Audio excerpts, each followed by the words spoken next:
Hello, everyone. My name is Duke, and welcome to interpersonal communication class.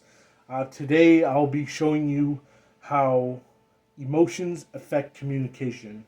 First and foremost, how emotions and feelings are different. Now, the difference being how emotions, they're more of a physiological trait. You're more of a speaking out, like how anger or how you want to cry outside. Now, for feelings, it's more of a psychological. Take this man, for example. He's happy on the outside, but the inside, he is crying right now. We all sure had some of that happen in our lives sometime. But yeah, next off, the thing about this is self mindfulness. Now, self mindfulness, you need to be aware of that being the thought and body sensation. You can't just go out of your way and burst out your emotions out. Sometimes there are always going to be negative people out there. And once those negative people talk to you and you get their negative aura, you just want to burst out your emotions. You just want to take them down. But you just got to keep calm and don't go through any more of your emotions out. Just need to work on yourself and be gone with that fact. The more you be gone, the better you are with it. I know I sure had. Now, next up is how the public views. Now, about that, the mindfulness kind of has that kind of thing too. How public views you is also a big thing. You just need to understand you and understand others around you. Because public perception can be a big thing.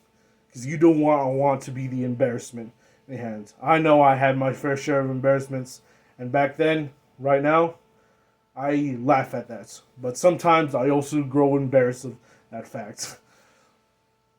And another thing to point out is how I know this is going to be something, but also real, is that citizens always look first and ask questions later.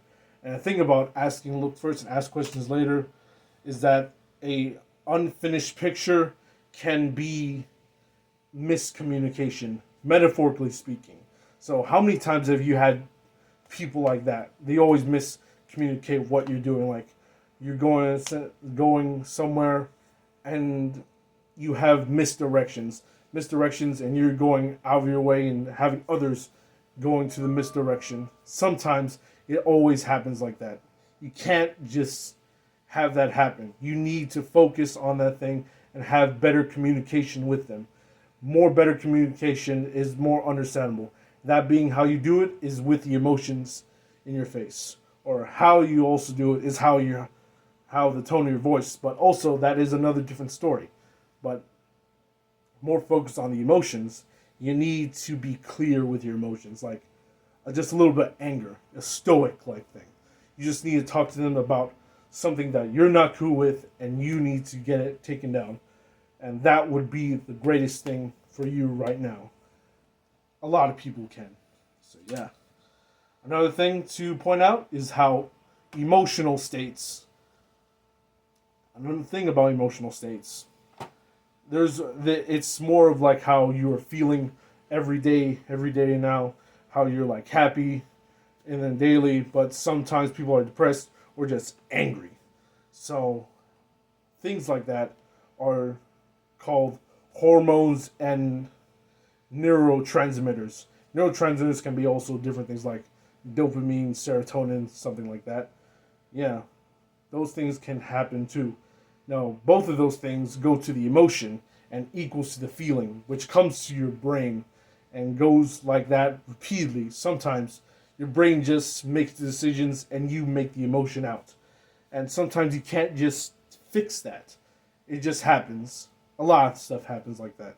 So yeah, you just need to understand how some emotions you just cannot control. And that's fine too. But another thing to point out is that how an emotion is never a good or bad thing. What I mean by this, it's more of a survival instinct or a generational trait, ancestral trait, because you can't really much change what is in, because our generation are fixated in the emotions in our face. It's like how we ancestors hunt for food or make a intimidation roar, like with your face, like anger, intimidation to fight off predators, and things like that. You can't really much change, and why it is always not a good or bad thing. It's some like in the middle, and the middle is always something to be looked out for, because emotions are always something like that. And another thing about that is how emotions affect your health. Now, it can be a big thing.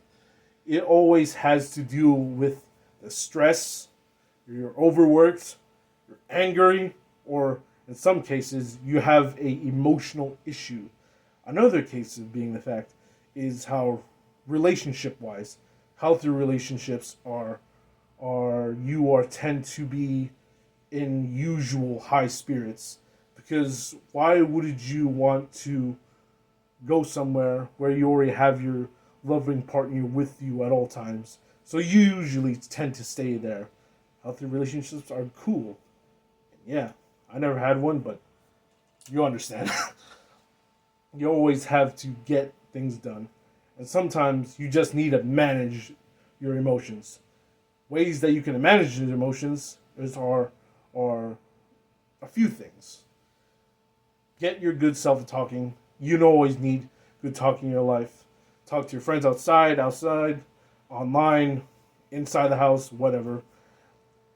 Get some stuff, clear out things, do some chores, get your own list of bucket to do list, do that, or even also cases, take out those negative thoughts in things. I know that sometimes, like me, I'm sort of an artist myself, and sometimes perfectionist me just gets in the way, and sometimes the perfectionist always has negative thoughts to say, and that always bums me out.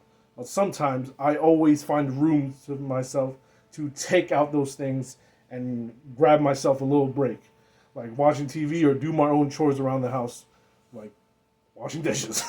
Yeah, that's how things work around this house, and great stuff. And what you need to learn is how this manages to create a better you, like a lot of better things. Which I mean, we always need to be better. So better is always great. Thank you for watching my video. I hope you have a good day.